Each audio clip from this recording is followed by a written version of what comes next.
ಈ ಒಂದು ವರ್ಕ್ಶಾಪ್ನಲ್ಲಿ ಸುಮ್ಮನೆ ಒಂದು ಹೇಳೋದಾದರೆ ಏನಿರುತ್ತೆ ಇದರಲ್ಲಿ?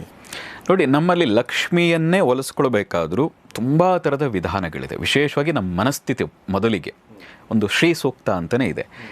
ಯಾರಿಗೆ ಲಕ್ಷ್ಮಿ ಒಲೆಯಲ್ಲ ಅನ್ನೋದಕ್ಕೆ ಅಲ್ಲಿ ಹೇಳ್ತಾರೆ, ಈ ಮನಸ್ಥಿತಿ ಇಟ್ಕೊಂಡ್ರೆ ನೀವು ಅಧೋಪತನವನ್ನು ಹೊಂದುತ್ತೀರಿ ಅಂತ. ಇದೆಲ್ಲವನ್ನು ಅರ್ಥ ಮಾಡಿಸಿ ಅವರ ಮನಸ್ಸಿನಲ್ಲಿ ವಿಶೇಷವಾಗಿ ಏನಾಗ್ಬಿಟ್ಟಿದೆ ಭಾರತದಲ್ಲಿ, ನೀವು ಹೇಳೋ ಹಾಗೆ ಒಂದಿದೆ, ಹಣ ಮಾಡಿದವರು ಕಂಡ್ರೆ ಇಲ್ಲೊಂದು ದ್ವೇಷ ಭಾವ ಬಂದ್ಬಿಟ್ಟಿದೆ.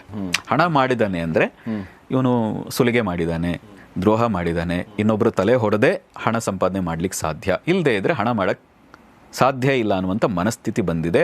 ಆ ಮನಸ್ಥಿತಿಯಿಂದಾಗಿಯೇ ಇನ್ನೂ ಅವರು ಕೂಡ ಪ್ರಾಬ್ಲಮ್ನಲ್ಲೇ ಇದ್ದಾರೆ. ಹಾಗಾಗಿ ಈ ಸ್ಥಿತಿಯನ್ನು ಬದಲಾಯಿಸಿ ಲಕ್ಷ್ಮಿಯನ್ನು ನೀವು ಒಲಿಸ್ಕೋಬಹುದು. ಮತ್ತು ಯಾರ್ಯಾರು ಹಣ ಮಾಡಿದ್ದಾರೆ ಅವ್ರು ಎಲ್ಲರೂ ಕೂಡ ಮಾಡಿರಬಹುದು ಮೋಸ, ಆದರೆ ಎಲ್ಲರೂ ಕೂಡ ಮೋಸ ಮಾಡಿಯೇ ಹಣವನ್ನು ಮಾಡಿದ್ದಾರೆ ಅನ್ನುವಂಥ ಈ ಮನಸ್ಥಿತಿ ಫಸ್ಟ್ ಬದಲಾಗಬೇಕು. ಈ ಕೊಳೆ ಏನಿದೆ, ಈ ಕಶ್ಮಲ ಏನಿದೆ, ಫಸ್ಟು ಜನರ ಮನಸ್ಸಿನಿಂದ ಹೋಗಬೇಕು. ಫಸ್ಟು ಹಣ ಮಾಡಿದವ್ರಿಗೂ ಗೌರವ ಕೊಡಬೇಕು, ಹಣಕ್ಕೂ ಗೌರವ ಕೊಡಬೇಕು. ಈ ತುಂಬ ಜನ ಹೇಳ್ತಾರೆ, ಹಣ ಏನ್ರಿ ಬೇಕಾದರೂ ಸಂಪಾದನೆ, ಒಂದು ತುಂಬ ಕ್ಷುಲ್ಲಕವಾದ ರೀತಿಯಾಗಿ ಕೆಟ್ಟವಾಗಿ ವರ್ತಿಸ್ತಾರೆ ಹಣದ ಬಗ್ಗೆ. ಆದರೆ ಅವ್ರಿಗೆ ಹಣ ಬೇಡವಾ? ದಿನ ಬೆಳಗಾದರೆ ಅವ್ರಿಗೂ ಹಣ ಬೇಕು.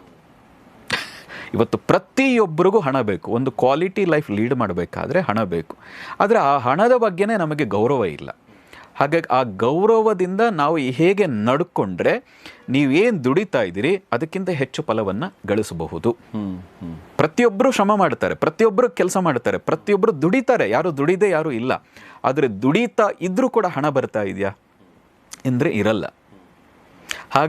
ಹಾಗೆ ದುಡಿದ ತಕ್ಕಂತೆ ನಿಮಗೆ ಫಲ ಸಿಗಬೇಕಾದ್ರೆ ಏನು ಮಾಡಬೇಕು, ಹೇಗಿರಬೇಕು, ನಿಮ್ಮ ಮನಸ್ಥಿತಿಯನ್ನು ಬದಲಾಯಿಸ್ಕೊಳ್ಳೋದು ಹೇಗೆ, ಅದರ ಜೊತೆಗೆ ನಮ್ಮಲ್ಲಿ ಆ ಪಾಸಿಟಿವ್ನೆಸ್ನ ಬಳಸ್ಕೊಳ್ಳೋಕ್ಕೆ ಒಂದು ಆ ಲಕ್ಷ್ಮಿಗೆ ಸಂಬಂಧಪಟ್ಟಂಥ ಉಪದೇಶ, ಬೀಜಾಕ್ಷರದ ಉಪದೇಶ ಏನಿದೆ, ನಾನು ಮೊದಲೇ ಹೇಳಿದಾಗೆ ಕೆಲವರು ಕೊಟ್ಟು ತುಂಬ ಫಲ ಕೊಟ್ಟಿದೆ. ವೈಯಕ್ತಿಕವಾಗಿ ನಮಗೂ ಕೂಡ ಫಲ ಕೊಟ್ಟಿದೆ.